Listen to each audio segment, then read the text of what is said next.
Abra sua Bíblia, por favor, em Gênesis, capítulo 1.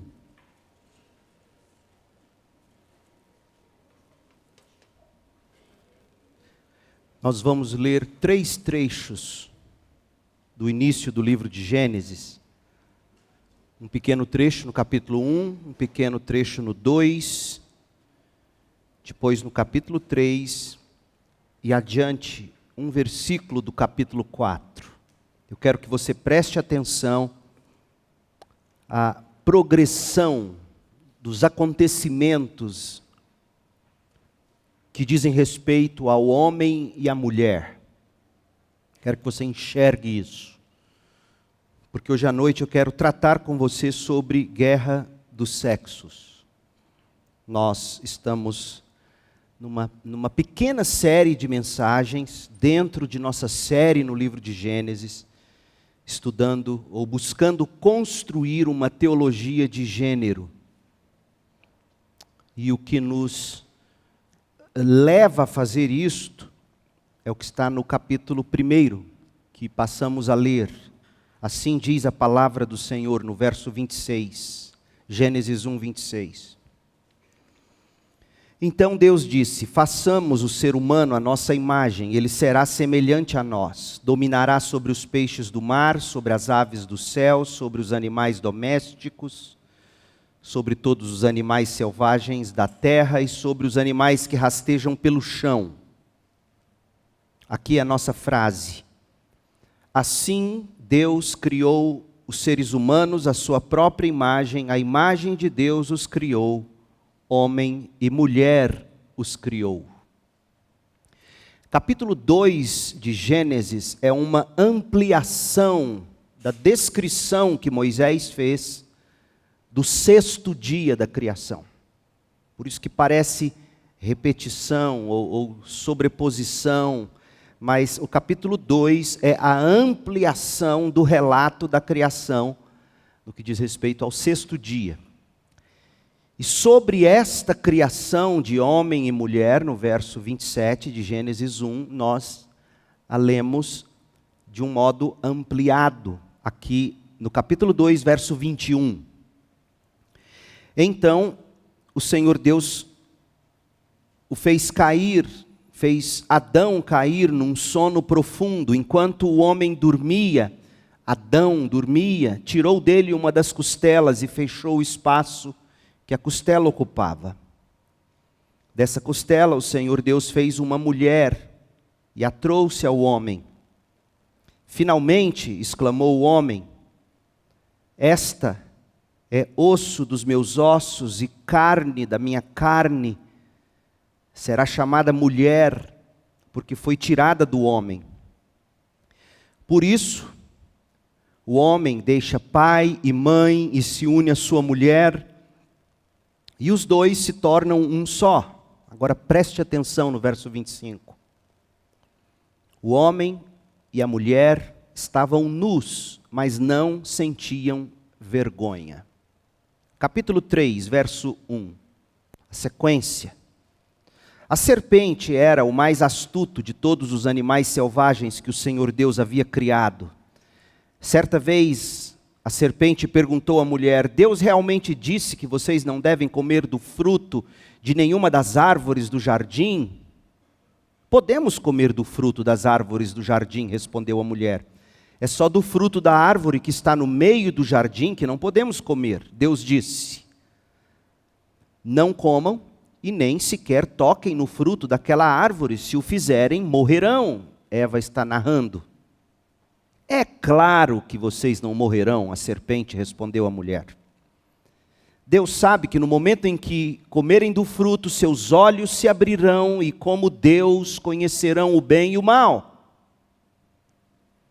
A mulher viu que a árvore era linda e que seu fruto parecia delicioso e desejou a sabedoria que ele lhe daria.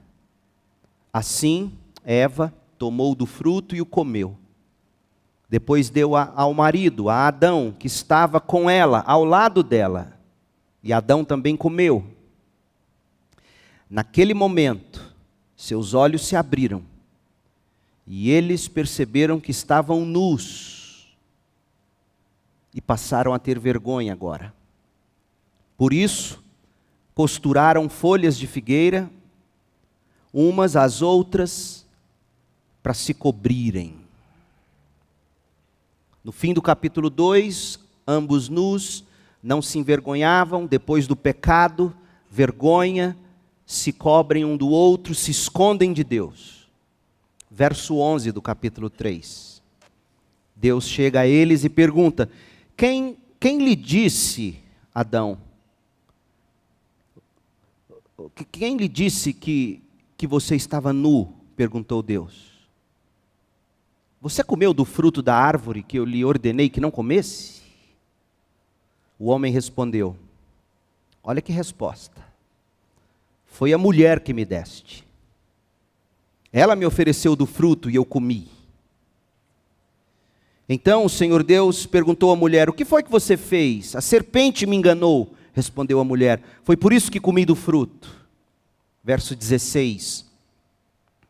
À mulher, Deus disse: farei mais intensas as dores de sua gravidez, e com dor você dará à luz.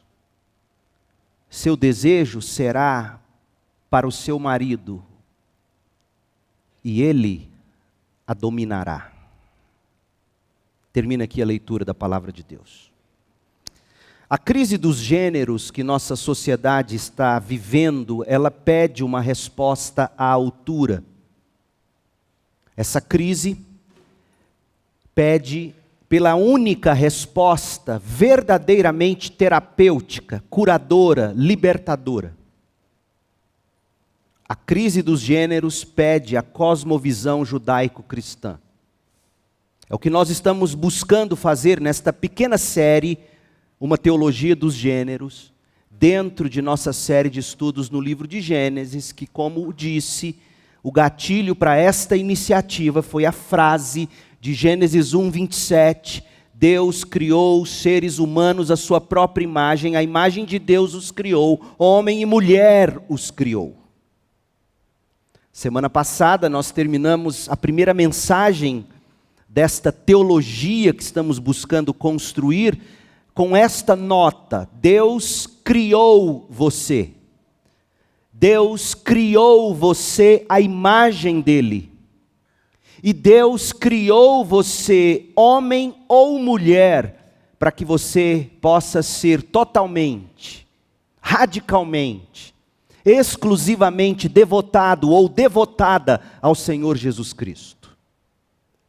Dissemos que sem Jesus Cristo, sem a vida e a obra de Cristo, será impossível conciliar estas verdades. Quais? Deus nos criou à sua imagem, Deus nos criou homem e mulher.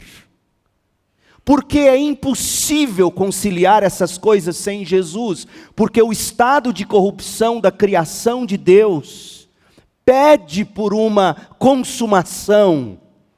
Como, sendo Deus tão bom, criou um mundo que está neste estado?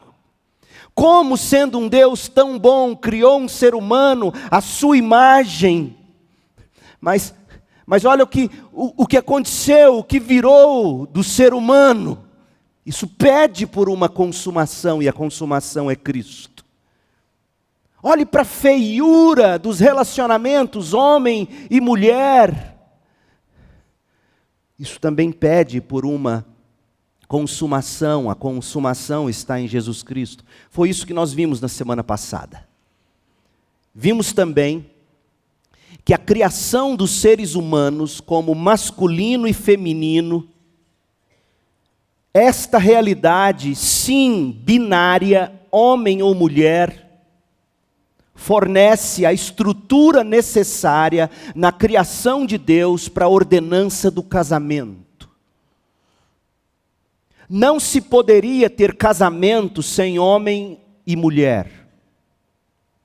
E o significado do casamento, ele não é conhecido em sua plenitude, até que vejamos o casamento como uma parábola do relacionamento entre Cristo e a igreja. Portanto, a criação dos seres humanos como homem e mulher aponta para o casamento, e o casamento aponta para Cristo e a igreja, e desse modo é que o cristianismo explica a razão última para homem e mulher criados por Deus, criados à imagem de Deus, se unirem em aliança, se unirem em casamento. Foi o que vimos semana passada. Não dá para explicar casamento sem Cristo e a igreja.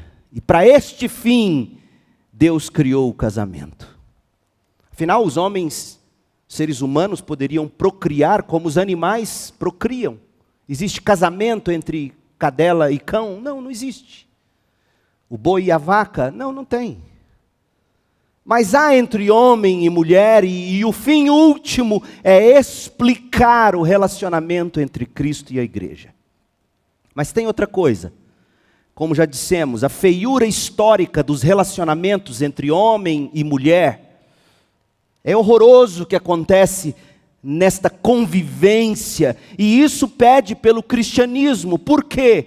Como essa feiura histórica dos relacionamentos entre homem e mulher aponta para o cristianismo? Aponta para o cristianismo porque pede pela cura que o cristianismo traz para os relacionamentos entre homens e mulheres. Trocando em miúdos, se Deus nos criou à sua imagem como homens e mulheres, isso implica em algumas coisas, gente.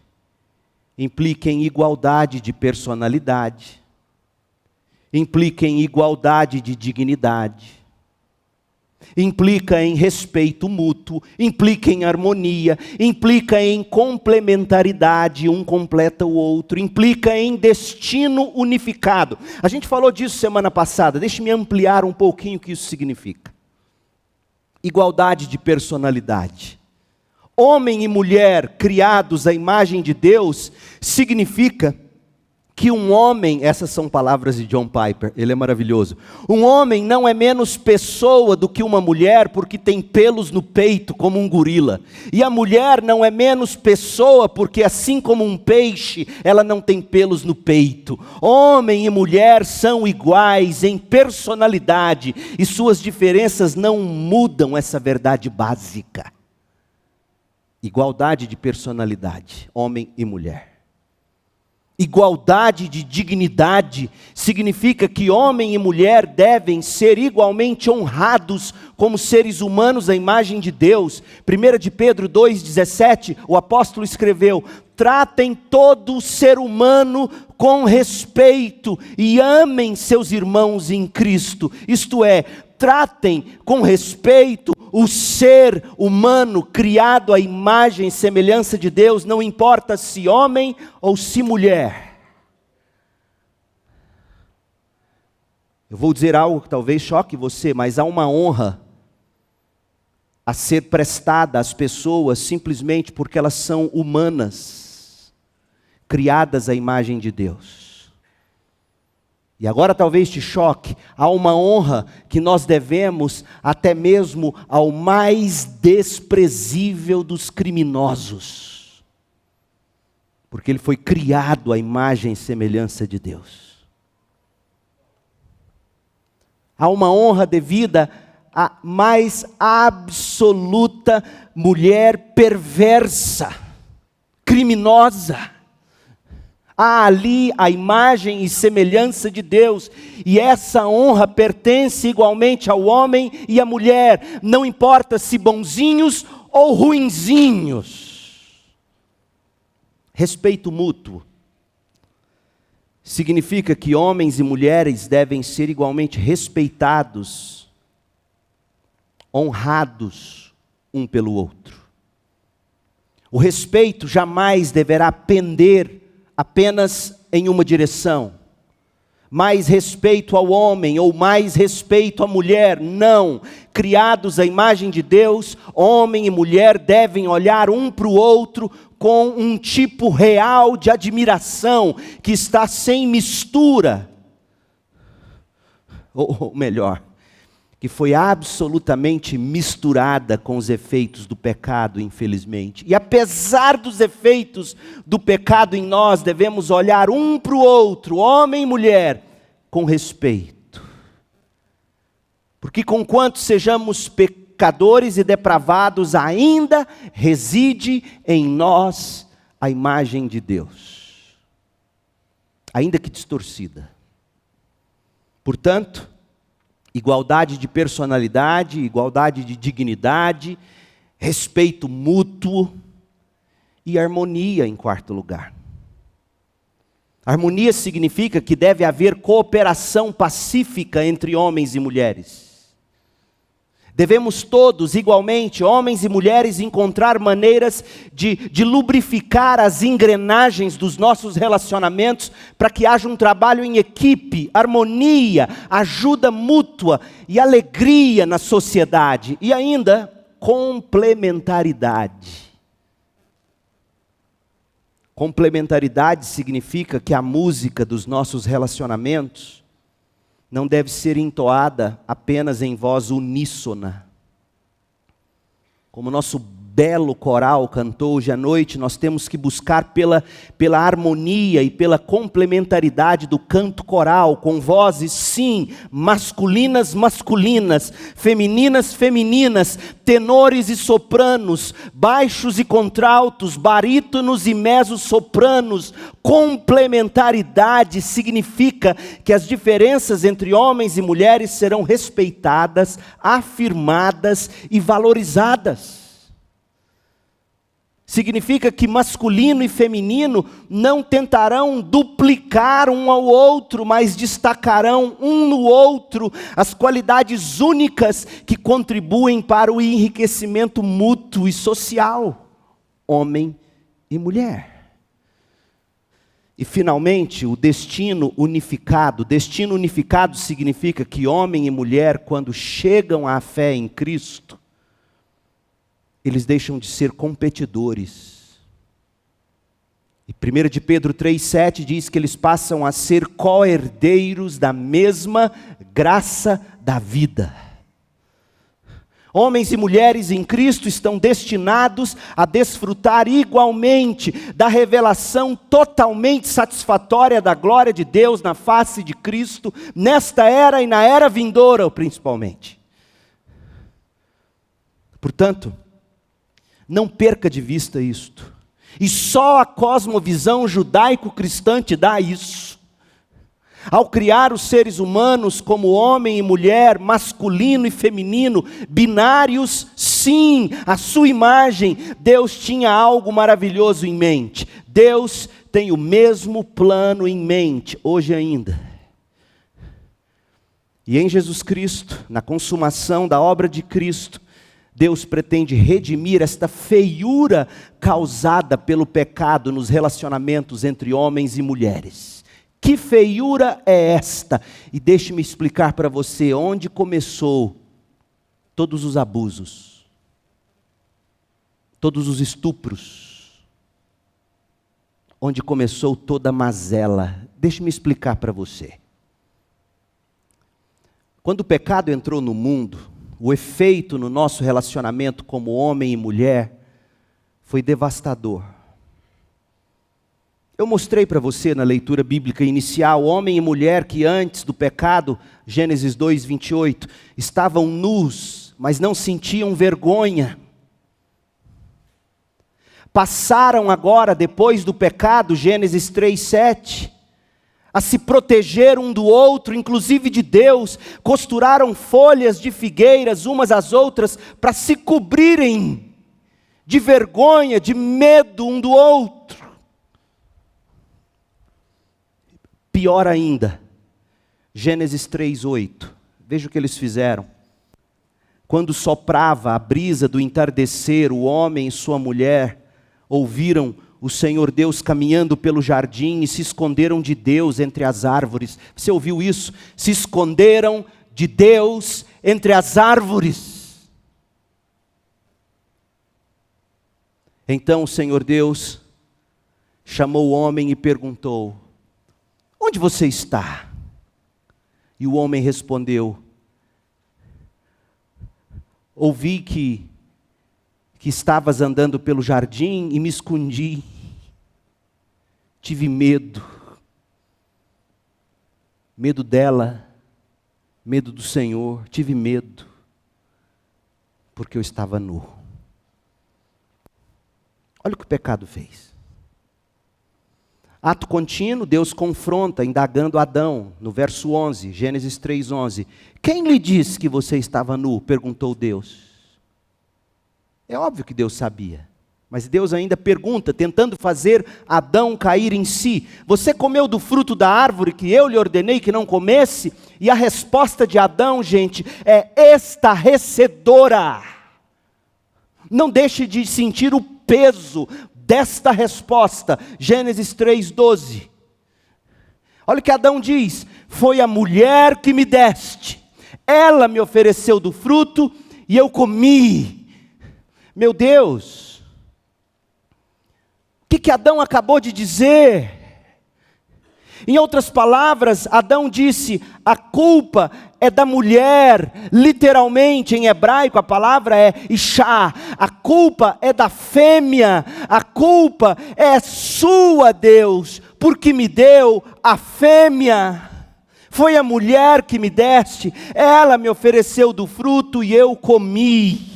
Então, se alguém tem que morrer, que morra a fêmea, que morra a mulher, que morra a esposa que tu me deste. O Senhor não disse que no dia em que comêssemos, morreríamos, que morra ela.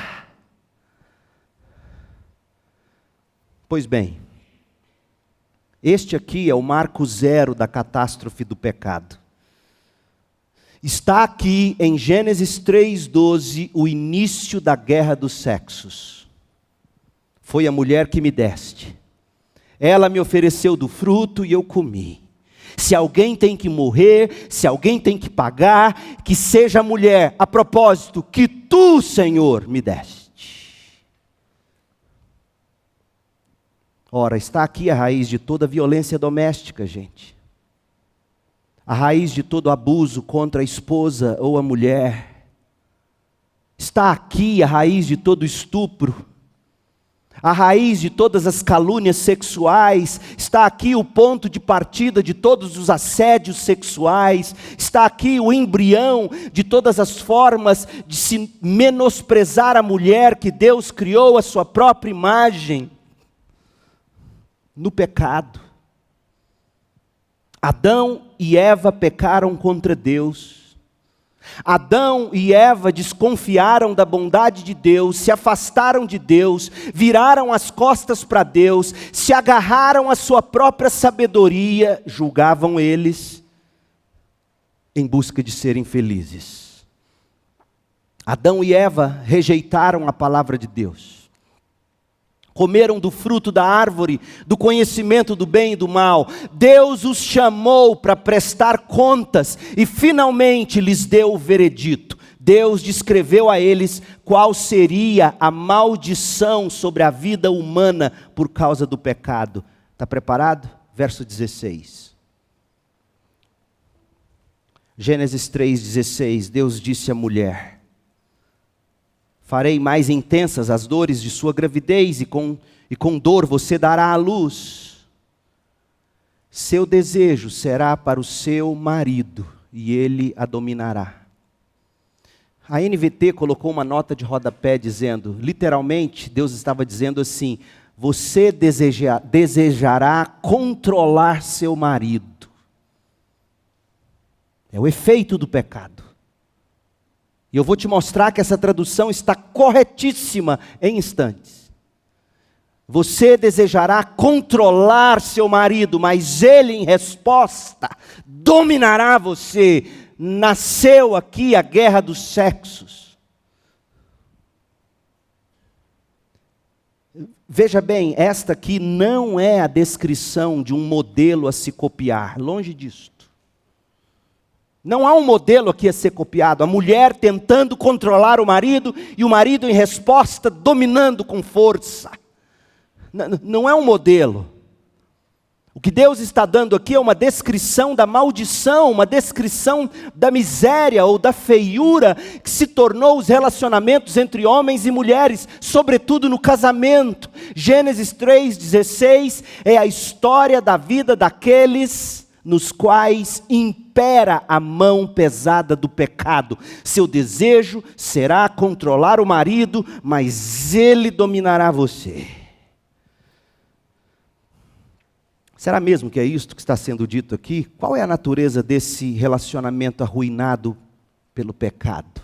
Será que nós não estamos forçando uma tradução? A chave hermenêutica deste versículo, ou a melhor maneira, a maneira correta de interpretá-lo, está em você pegar essa frase, seu desejo será para o marido e ele dominará você. Pega essa frase, é isso que exegetas, estudiosos das línguas originais fazem, eles pegam essa frase e falam assim, onde ela aparece de novo em Gênesis? E ela aparece. Uau! Onde e como ela aparece? Gênesis 4, versículo 7.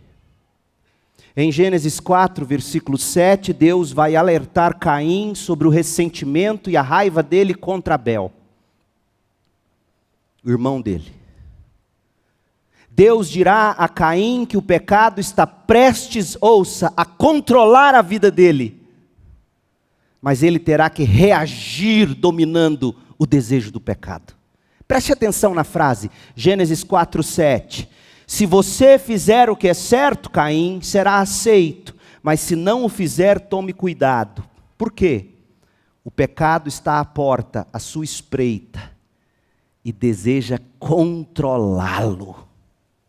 O pecado deseja controlar você, mas é você quem deve dominar o pecado. O paralelo que há entre Gênesis 3,16 e Gênesis 4,7 é impressionante. De fato, as palavras são praticamente as mesmas no hebraico, mas nós também conseguimos enxergá-las na tradução ao português. Deixa marcado aí, Gênesis 4,7. E volte os olhos a Gênesis 3,16. Na sua tradução, seu desejo será para seu marido e ele a dominará. Se você lê isso aqui desatentamente, você fala, nossa, o homem é ruim mesmo. A mulher está desejando ele, que mal há nisso. E ele vai dominá-la. Olha como é que homem é ruim. Arrependa-se, peça perdão por ser homem. Sabe, nada inocente quando diz uma coisa dessa. Porque de fato, o que está sendo dito em Gênesis 3,16 é o que está em Gênesis 4,7. Eva, você desejará controlar seu marido. Mas ele virá em resposta e dominará você. Olha o que o pecado fez com vocês. Não tem santinho nessa relação. Não existe bela e fera nessa relação, existe bruxa e fera. A razão pela qual importa o paralelo Gênesis 3,16 e 4,7 é que esse paralelo nos revela mais claramente o significado de desejo em Gênesis 3,16. É controlar, desejos nos controlam. Em Gênesis 4,7 diz que o pecado está à porta do coração de Caim, agachado como um leão. Essa expressão aparece em Gênesis 49,9, que fala do leão à espreita para atacar. O desejo do pecado é ter você, é controlar você, Caim, mas cabe a você dominá-lo. O pecado quer derrotá-lo, Caim, quer subjugá-lo, quer torná-lo escravo dele. Mas você tem que ter domínio sobre isso. Agora, quando a gente volta para Gênesis 3,16, a gente tem que levar para lá esse mesmo significado de desejo, porque a construção da frase é idêntica. Quando se diz seu desejo será para o seu marido, significa que quando o pecado tiver domínio sobre a mulher, ela desejará controlar o marido, derrotar o marido, subjugar o marido, escravizar o marido. Por sua vez, o marido Se estiver dominado pelo pecado, ele pagará com a mesma moeda. O homem vai usar a força para dominar, derrotar, subjugar ou escravizar a mulher. A solução, meu povo, não é empoderar a mulher. A solução é desarmar os dois. É a guerra dos sexos. Está aqui o marco zero da catástrofe. A raiz do machismo está aqui. A raiz do feminismo está aqui. A raiz da misoginia está aqui. Do ódio, do preconceito contra a mulher. Mas a raiz da misandria também está aqui, que é o ódio, o preconceito contra homens. Portanto, o que realmente está descrito na maldição de Gênesis 3,16 é a feiura do conflito entre o homem e a mulher. E esse conflito, gente, ele vem manchando, inclusive com sangue, a história da masculinidade. Eu cresci num lar onde a mulher, minha mãe, que eu sempre chamei com amor de mãezinha, a minha mãe, o desejo dela a vida inteira foi controlar meu pai. E a vida inteira ele respondeu com brutalidade injustificável. Papai, mãezinha, eu vi isso na minha própria casa. A masculinidade, como Deus a criou, foi depravada, foi corrompida pelo pecado. A feminilidade, como Deus a criou, foi depravada também, foi corrompida também pelo pecado. Porque a essência do pecado é a autoconfiança, é a autoexaltação. Se alguém atravessa na sua frente e oferece a você a menor ameaça aos seus planos ou sonhos, você é capaz de qualquer coisa para impedir que você seja atrapalhado. Primeiro, o pecado nos leva a rebelar contra Deus. Depois o pecado nos faz explorar um ao outro. Desse modo, a essência da masculinidade corrompida, sabe qual é? Homens. É o nosso esforço de autoengrandecimento para dominar, para subjugar, para escravizar as mulheres, para os nossos próprios desejos privados. E a essência da feminilidade corrompida, meninas, é o esforço de autoengrandecimento para dominar, derrotar, subjugar ou escravizar os homens para seus próprios desejos privados. O pecado causou a mesma coisa em ambos os sexos. A diferença de um e de outro está principalmente nas diversas fragilidades que a gente pode explorar um no outro. Por exemplo, como regra, os homens têm mais força bruta do que as mulheres. Por isso estupram. Por isso abusam, ameaçam. Por isso sentam, estalam o dedo para dar ordens. E está na moda dizer esse tipo de coisa hoje. O homem estupra, o homem abusa, o homem ameaça, o homem senta e estala o dedo para dar ordens. Está na moda pedir perdão por ter nascido homem por essas razões. De fato, gente, é horrível dizer, mas há homens assim, muitos homens assim. Homens que estupram, abusam, ameaçam, sentam, estalam o dedo dando ordens. Tragicamente, há homens assim. Não deveria haver. Não era esse o plano original de Deus. Mas só que tem um negócio. A solução não é homem pedir perdão por ter nascido homem. A solução é homem pedir perdão por ser pecador. Por outro lado, também é verdade que as mulheres são pecadoras. Homens e mulheres foram feitos à imagem de Deus, masculino e feminino, homem e mulher, e os dois são igualmente depravados, homem e mulher. Macho e fêmea. Não apenas a mulher ou o homem. E a mulher jamais deverá pedir perdão por ser mulher, mas por ser pecadora tanto quanto o homem. Pense comigo, meninas, vocês podem não ter tanta força bruta quanto os homens, mas há muitas mulheres que conhecem maneiras de subjugar homens. Muitas vezes, gente, aqui eu falo com todo cuidado, muitas vezes, enquanto o homem usa a força do braço para pecar contra a mulher usa a forma do corpo para pecar contra o homem. E os dois estão buscando a mesma coisa: domínio, derrota do outro, subjugar o outro, escravizar o outro sexo. Sim, eu sei, não precisa me mandar mensagem, eu sei, homens também têm usado a forma do corpo para dominar mulheres, eu sei disso. Mas, via de regra, a arma de sedução da mulher ainda é muito mais poderosa que a do homem. Via de regra, o poder do homem está na força e o da mulher está no corpo. E os dois são muito bons de lábia.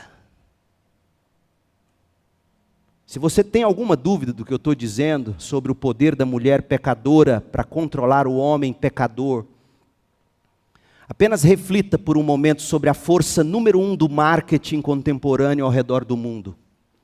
Qual é a força número 1 do marketing? O corpo feminino, ou parte dele. Os lábios da mulher. O pé de uma mulher. A silhueta de uma mulher. O seio de uma mulher. O corpo de uma mulher pode vender qualquer coisa. Porque, via de regra, a fraqueza universal do homem é o corpo de uma mulher, e elas sabem disso.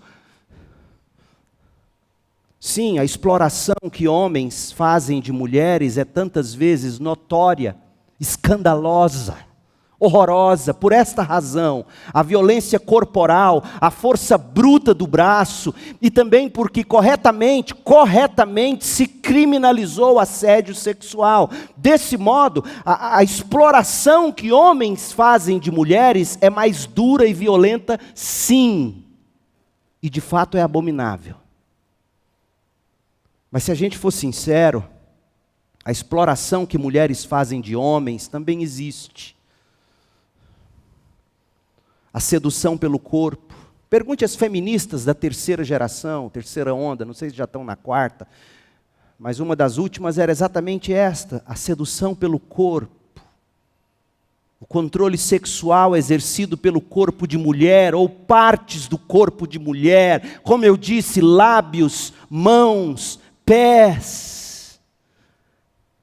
A diferença, gente, é que a nossa sociedade pecaminosa sanciona uma perversidade, que é a do homem, e não a outra, que é a da mulher. Existem sociedades que fazem exatamente o contrário, eu sei. No entanto, as duas formas de pecar contra o outro deveriam ser tratadas com o mesmo peso, a mesma medida, pois ambas são abomináveis. E não era para ser assim. Não era esse o plano de Deus. Não era assim antes do pecado, quando o homem e a mulher dependiam de Deus para viver. O que vemos e sofremos são o resultado da rebelião contra Deus. De que modo então Deus queria que fosse? Como deveria ser o relacionamento entre Adão e Eva antes do pecado entrar no mundo? Nosso mundo tem procurado dar uma só resposta, e ela não é suficiente. E se mal interpretada, ela é desastrosa. O mundo tenta tratar colocando tudo em termos de igualdade. Igualdade é parte, mas apenas parte da resposta. Como curar as relações horrorosas entre homem e mulher, não é apenas elevando tudo à igualdade. Realmente, homem e mulher foram criados à imagem de Deus, de acordo com Gênesis 1:27. E como eu já disse aqui hoje, o relacionamento entre homem e mulher deveria ser governado sim pela igualdade de personalidade, pela igualdade de dignidade, pelo respeito mútuo, pela harmonia, pela complementaridade, pelo destino unificado. Nós não somos competidores, somos co-herdeiros da graça da vida. Mas a igualdade é apenas parte da resposta. Imagine um casal de dançarino, e eu sou craque nisso, hein? Fui campeão de lambada. Você pega um casal de dançarino, e Deus é bom, Ele me deu uma mulher dura como uma vassoura. Você vira para o cavalheiro e para a dama que estão prestes a fazer aquela apresentação e diz assim para eles: lembrem-se, vocês dois são dançarinos igualmente talentosos. Vocês dois são igualmente importantes. Vocês dois devem executar a dança de forma harmoniosa. Vocês dois devem complementar os movimentos um do outro. E não se esqueçam de que vocês dois, no final, juntos, receberão os aplausos. Realmente, esse tipo de conselho é muito importante e vai afetar de algum modo a beleza da apresentação. Mas se você disser só isso para o cavalheiro e para a dama, não haverá dança. E por que não haverá dança?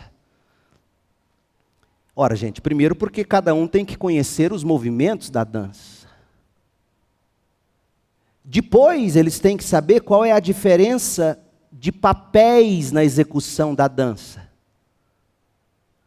O que o cavalheiro faz na dança, o que a dama faz na dança. De que modo um conduz e como é que o outro deve se deixar ser conduzido. Eles devem saber quem é que vai cair nos braços e quem é que vai pegar o outro nos braços. Quem vai girar e quem será girado. Ora, meu Deus, é da própria essência da dança e do drama que os dançarinos conheçam os movimentos distintos e os papéis distintos que cada um deverá executar. Senão não tem dança. Se o casal não conhecer os movimentos da dança e suas diferentes atribuições no palco, não haverá espetáculo. Haverá, como dizia minha avó, uma marmota, feiura. A complementaridade bíblica complementa a resposta que a gente precisa. Igualdade sim de personalidade, igualdade sim de dignidade, respeito mútuo, harmonia, complementaridade, e os dois não como competidores, mas como co-herdeiros da graça da vida. Tudo isso sim, mas a complementaridade bíblica, os papéis do homem e da mulher, as responsabilidades mais pesadas de um e de outro, a forma de um servir e a forma do outro também servir, como isso é ou deve acontecer, são absolutamente fundamentais. Ou seja, o que significa ser homem? Que os dois são dignos, nós já sabemos. Mas qual é o papel do homem nesta dança? E o da mulher? O que é ser homem? O que é ser mulher à luz da Bíblia? Como deve o homem agir? Como deve a mulher agir? O que se espera do homem? O que se espera da mulher nesta dança estabelecida pelo próprio Deus? A complementaridade bíblica importa e importa muito. Porque ela mostra qual é o papel de cada um no relacionamento. Adiante, noutras mensagens a seguir, não hoje, a gente vai tentar desenvolver uma visão de complementaridade e harmonia bíblica. Porque a Bíblia ensina que os homens têm responsabilidades únicas dadas por Deus, e isso não os torna melhores. A Bíblia também diz que há atividades ou papéis exclusivos das mulheres, e isso não as torna maiores ou menores. Essas responsabilidades não são idênticas, segundo a Bíblia, e não dependem dos nossos dons. Essas responsabilidades são baseadas na masculinidade e na feminilidade, como Deus mesmo nos projetou e nos fez para ser. E essas responsabilidades distintas, esses papéis distintos, escutem o que eu estou dizendo, não se limitam às meras funções biológicas no processo de reprodução. Há homens estéreis, há mulheres estéreis. Será que eles serão menos homem ou menos mulher? Claro que não. Será que a incapacidade ou a não reprodução muda o papel de um homem? Muda o papel de uma mulher? Absolutamente não. Porque as diferentes responsabilidades vão direto ao coração do que significa ser masculino e feminino, tal como Deus criou para ser, homem e mulher. O problema é que essas responsabilidades distintas estão sob um tremendo ataque cultural, meu povo. Já faz um bom tempo que elas estão, e o resultado na nossa cultura é a confusão em massa, o caos absoluto que vai se agigantando. Eu tentei fazer as contas. É provável que já há 2 ou 3 gerações, se não mais, no Ocidente, no mundo ocidental, Brasil inclusive, 2 ou 3 gerações de homens e de mulheres que foram criados no Brasil, no Ocidente, sem uma visão positiva do que significa ser homem e o que significa ser mulher. Estou errado? Sim. Já há 2 ou 3 gerações, as pessoas todos têm nos dito muitas coisas negativas. Temos ouvido sobre o que não ser, o que não fazer. E, portanto, como nos libertar. Temos ouvido, por exemplo, masculinidade não é exploração sexual. Realmente não é. Mas o que é a masculinidade? Diga-me.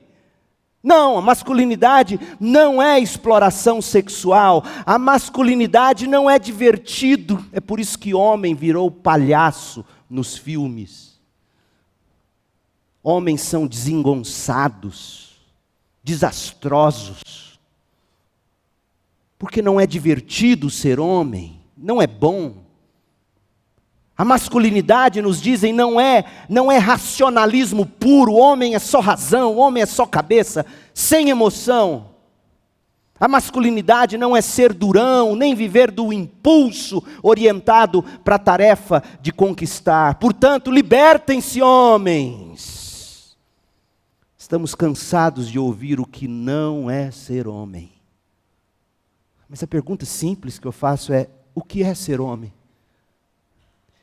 Aí vem o problema. Tente responder isso para você ver o perigo que você corre. E a feminilidade? Já há 2 ou 3 gerações a gente tem ouvido sobre o que não é feminino. Mas diga-me, o que é feminino? A feminilidade, dizem, é uma vida doméstica enfadonha. Não deve ser assim. A feminilidade não é a maternidade em casa, cuidando de filhos. A feminilidade não é emocionalismo irracional. A feminilidade não é obediência sexual. Portanto, libertem-se, mulheres. Realmente, gente, há verdade em muita coisa contra as quais se apregoam quando se dizem o que não é masculinidade, o que não é feminilidade. Eu sei que há verdades nisso. Mas pense, seja inteligente quando tudo é dito sobre o que não é ser homem, o que não é ser mulher, o que sobra. Que padrão se tem no final? Afinal, diga-me o que é ser menino, o que é ser menina, honestamente, o que é ser homem, o que é ser mulher. Percebeu, gente? Ninguém mais sabe, a gente só sabe dizer, homem não é assim, mulher não é assado. Diga-me o que é então. Sabe o que restou, gente? Um buraco negro de confusão sobre o que é ser homem e o que é ser mulher. Nós mergulhamos numa confusão decepcionante, geradora de culpa, absolutamente destrutiva. E se não bastasse essa confusão, atingiu-nos um tsunami de homossexualidade. E mais recentemente, um tsunami de transexualidade. Fora a pandemia do divórcio, do recasamento, do aborto, dos crimes violentos, incluindo a violência doméstica, sem falar ainda da escalada rampante de suicídios, que, ao que me parece, cresce a cada ano. Meu povo, e a explosão do consumo de medicações psicotrópicas. Algo está absolutamente errado conosco. E sabe o que é mais trágico? Nós não sabemos qual é o padrão.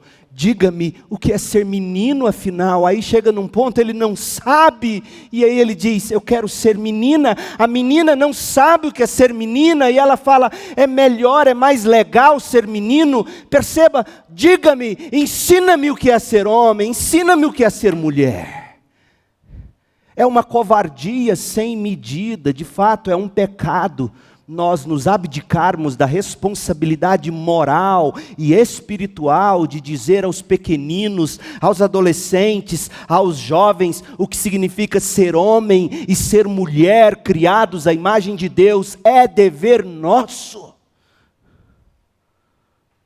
Nós não podemos nos acostumar a dizer, vá, escolha o que você deseja ser. Não. Nós não podemos nos limitar a dizer, ser homem é não ser homem é não fazer isto ou aquilo, é evitar este ou aquele estereótipo. Ser mulher é não ser mulher é não fazer isto ou aquilo, ser mulher é evitar este ou aquele estereótipo. Não. Nós não podemos nos acostumar com a loucura imoral de dizer, vá, escolha o que você deseja ser. Nem podemos nos limitar ao moralismo, ou ao legalismo de dizer, isto não e aquilo outro também não. Deus nos livre disso. Deus nos livre da imoralidade e Deus nos livre também do moralismo e do liberalismo. Nós cristãos somos chamados a, com a Bíblia na mão, com a autoridade da Bíblia nas mãos e no poder do Espírito Santo, apresentar, modelar uma visão bíblica positiva, prática do que significa ser homem, o que significa ser mulher, ambos criados à imagem de Deus. E uma das razões pelas quais nós nos abdicamos da responsabilidade de definir e modelar masculinidade e feminilidade, sabe por quê? Porque o caminho de quem define e modela encontra muito mais resistência. É muito mais fácil deixar rolar e ver o outro fazer o que der na cabeça dele. É fácil derrubar estereótipos negativos do que é ser homem, do que é ser mulher. Virou moda isso. Agora, é um trabalho árduo e arriscado. É arriscado reconstruir o arquétipo positivo, bíblico, do que significa ser menino, do que significa ser menina, criado por Deus à imagem de Deus. Ninguém vai te criticar se você apenas desmascarar os estereótipos feios do homem ou da mulher. É um passatempo divertido, muito seguro, habitual, mas os canceladores de plantão nas mídias sociais, a mídia em massa, os abutres que estão no topo, caçando carcaças, cairão sobre você para julgá-lo, para devorá-lo, se você tentar desenvolver uma visão bíblica positiva para suas filhas, sobre o que significa ser feminino, e para os seus filhos, sobre o que significa ser masculino. Pela covardia, pela comodidade, pelo risco, eu não sei. Em geral, nós não fazemos isso. Nós não dizemos o que é ser homem à luz da Bíblia. Nós não dizemos o que é ser mulher à luz da Bíblia. Sabe qual é o resultado? Gerações inteiras de meninos e de meninas totalmente confusos Porque nós nos limitamos a apenas, no máximo, dizer: homem não faz isso. Homem não chora. Homem não faz isso. Mulher não faz aquilo. Qual foi a última geração? Qual foi a última geração em que se ensinou: ser homem é ser assim? Ser mulher é ser assado, à luz da Bíblia. Faça um teste, pergunte aos namorados da nossa igreja. Comece pelos seus filhos, pergunte aos noivos, aos recém-casados, pergunte o seguinte: você tem uma visão clara do que significa ser marido cristão? Ou esposa cristã? Pergunte aos solteiros também. Você sabe o que significa ser homem crente, mulher crente? Pergunte se eles sabem ou se eles acham que exista alguma responsabilidade especial para mulheres cristãs e para homens cristãos. Aliás, pergunte a você mesmo, faça a si mesmo essas perguntas. Eu menciono isso, gente, apenas para destacar o desafio diante de nós como igreja. O meu desafio como pastor, como pai, como cristão. Deus tem uma visão para a masculinidade. Deus tem uma visão para a feminilidade, redimidos pelo sangue de Jesus Cristo. Deus quer recuperar o que perdemos por causa do pecado. E é por isso que na próxima semana e subsequentemente eu quero começar a reconstruir a partir da palavra de Deus, da melhor maneira que eu conseguir, a visão, infelizmente, tão fragmentada de masculinidade e de feminilidade que Deus ordenou a nós antes da queda. Eu quero mostrar isso para vocês, à luz da Bíblia, como antes da queda Deus imaginou homem e mulher. E já que nós caímos no pecado, de que modo nós podemos recuperar isso por meio da graça em Jesus Cristo? Eu peço as suas orações, eu peço a sua consideração muito séria sobre essas coisas. Vocês sabem que eu posso tomar processo por isso. O que somos como homem e mulher vai ao coração da nossa identidade pessoal. E se você estiver confusa, se você estiver confuso aqui, as repercussões serão muito profundas, destruidoras na sua vida. Mas eu quero concluir, porque como eu disse, a partir da próxima semana, a gente vai construir a visão bíblica de menino, menina, homem, mulher. Mas talvez você esteja lutando contra o padrão de Deus. Eu quero terminar com essa nota. Talvez você esteja lutando com o padrão homem e mulher. Talvez você esteja lutando contra o outro sexo. O marido, a esposa. Talvez você esteja lutando contra a masculinidade do outro, a feminilidade da outra, ou lutando contra a sua própria identidade, homem ou mulher. Como você pode restaurar, como você pode vencer essa batalha? Entendeu minha pergunta? Essa luta contra a sua identidade, criada por Deus, dada por Deus, na concepção, no útero materno. Como você vence essa luta contra a sua identidade, homem ou mulher? A resposta é a mesma que Deus deu a Caim, e começa por aqui. Gênesis 4:7, veja comigo.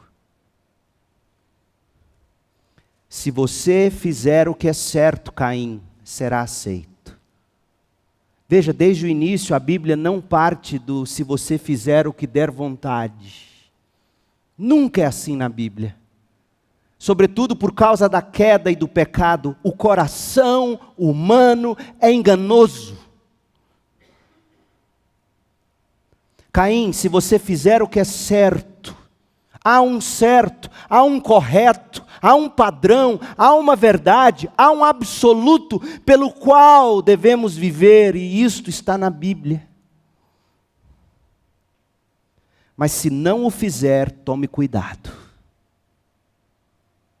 O pecado está à porta, à sua espera. O pecado deseja controlá-lo. A tentação do pecado tem o desejo de controlá-lo, confundi-lo, subjugá-lo, enganá-lo. Tome ciência disso, dessa batalha dentro de você. E Deus completa dizendo, mas é você quem tem que dominar esse desejo pecaminoso. E se Deus diz isso, é porque é possível. Porque tudo que Deus nos pede ou nos manda fazer, Ele nos dá capacidade para tal. Ele opera em você o desejo de lutar. Ele opera em você a condição de vencer. Mesmo que o desejo não suma para sempre, e eu te digo, pode ser que não sumirá, assim como um homem muito bem casado e piedoso poderá lutar até o fim da vida contra o pecado da pornografia e da heterossexualidade pervertida. Pode ser que você em Cristo tenha que lutar até o fim contra a tentação homossexual pervertida. E não é pecado ser tentado. É pecado dar à luz o pecado. O pecado está à sua espera, como um leão pronto para te tragar. Deseja controlar você, mas é você quem deve dominá-lo. Como? Buscando fazer o que é certo. Está aqui no próprio verso. O pecado confunde a mente. Uma vez eu aconselhava um homem que estava lutando, tentando deixar a homoafetividade, em Campinas ainda. Ele chorou, ele desabafou no meu gabinete, ele me perguntou, e se eu me entregar a isso? O senhor acha que eu estarei pecando? Eu olhei nos olhos dele e perguntei, responda você. Ele desabou em pranto, em choro, em lágrimas. Eu estarei pecando. Aí ele disse, mas e se essa luta nunca terminar, pastor? Eu disse, maior é o que está em você. Se você desejar controlar o pecado, dominar o pecado, Deus é poderoso para operar em você a vitória. Pode ser que você nunca deixe de ser tentado, homoafetivamente, heterossexualmente. A tentação em si não é pecaminosa. Isso é o pecado, a porta, a espreita, desejando controlá-lo. Essa é a tentação, desejando controlá-lo, mas é você quem deve dominá-lo. É palavra do Senhor, creia nisto. Mas como dominá-lo? Agarrando-se a Cristo. Trocando o seu desejo pecaminoso pelos desejos de Cristo. Trocando suas ideias, seus sonhos, pelo que é perfeito, bom e agradável. Olha a dica que Paulo dá em Romanos 12, de 1 a 2. Olha como é que você rompe, como é que você domina os desejos pecaminosos que desejam controlá-lo, ou controlá-la.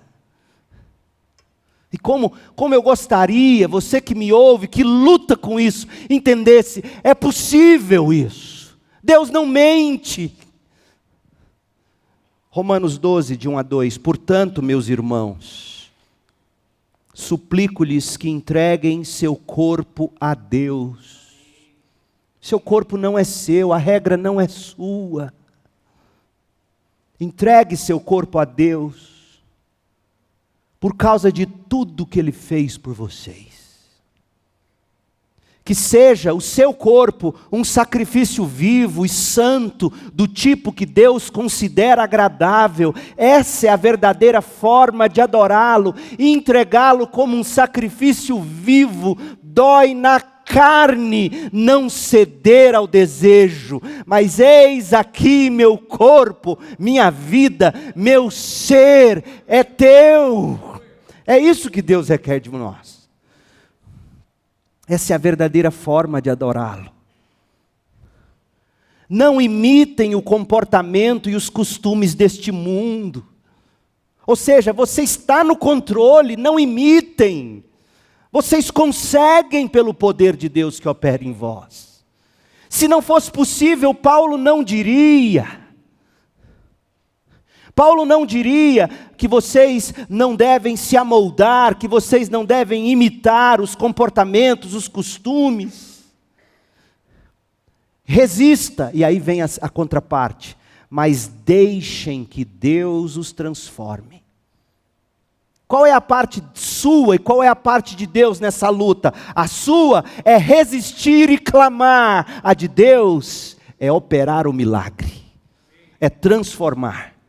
É Ele quem opera. De repente você acorda e diz: hoje eu sou mais forte do que ontem. Não passou o desejo, mas eu estou descobrindo que eu consigo ser pleno, feliz, ainda que lutando. E todo dia, toda hora entregando o meu corpo como sacrifício vivo, santo e agradável ao meu Deus. É assim que o homem permanece puro e não adultera. Sabia disso? É assim que mulher permanece firme, é assim que o jovem não coloca o seu corpo em fornicação, em prostituição, em pornografia, é entregando o corpo como um sacrifício vivo, santo e agradável a Deus. Deixando que Deus os transforme. Como que Deus transforma? Olha o verso 2, por meio de uma mudança em seu modo de pensar. Por isso que a guerra cultural diabólica quer transtornar seu pensamento, porque ela sabe que é no seu pensamento, é na confusão. A mudança em seu modo de pensar, a fim de que vocês experimentem a boa, agradável e perfeita vontade de Deus para vocês. De forma muito prática, e eu concluo, Filipenses 4. De 8 a 9. Como você vence essa luta do pecado que está à porta, à espreita, desejando controlar você, tentando você em sua sexualidade, seja de modo heterossexual, seja de modo homossexual. De um modo muito prático, como é que você deixa Deus transformar você por meio do seu modo de pensar? Filipenses 4:8. Por fim, irmãos, quero lhes dizer só mais uma coisa. Concentrem-se em tudo que é verdadeiro. Cristo é verdade, a Bíblia é verdade. Concentrem-se no que é verdadeiro. Faça o que é certo. Concentrem-se em tudo que é nobre. Concentrem-se em tudo que é correto. Concentrem-se em tudo que é puro. Concentrem-se em tudo que é amável. Concentrem-se em tudo que é admirável. Feche os seus olhos para a pornografia, para a cultura. Feche os seus olhos para essa enxurrada de informações desgraçadas. E se concentre no que é verdade, no que é nobre, no que é correto, no que é puro, no que é amável, no que é admirável. Pensem no que é excelente e digno de louvor. Continuem praticando tudo que aprenderam e receberam de mim. Tudo que ouviram de mim e me viram fazer. Então, o Deus da paz estará com vocês. Eu sei que você quer paz nessa luta. Eu sei que você quer paz. E a promessa é de paz. Mas para você obtê-la, você tem que estar em guarda, concentrando-se no que é verdadeiro, no que é nobre, no que é correto, no que é puro, no que é amável, no que é admirável, pensando no que é excelente e digno de louvor, continuando a praticar as coisas que o Senhor nos ensinou. E de repente, milagrosamente, você descobre que ainda que você ande entristecido por causa dessa luta, você está sempre alegre com a esperança da vida por vir. Esse é o caminho para se resgatar a sexualidade detonada pelo pecado. Não é guerra dos sexos. Não é troca de sexo. É redenção em Cristo Jesus. É luta dia a dia. Oremos. Pai, opere um milagre na nossa vida, no nosso coração. Ensina-nos a confiar e a descansar na bondade de Deus, como cantamos e vamos em instantes repetir. Tu és fiel em todo tempo. Em todo tempo tu és bom.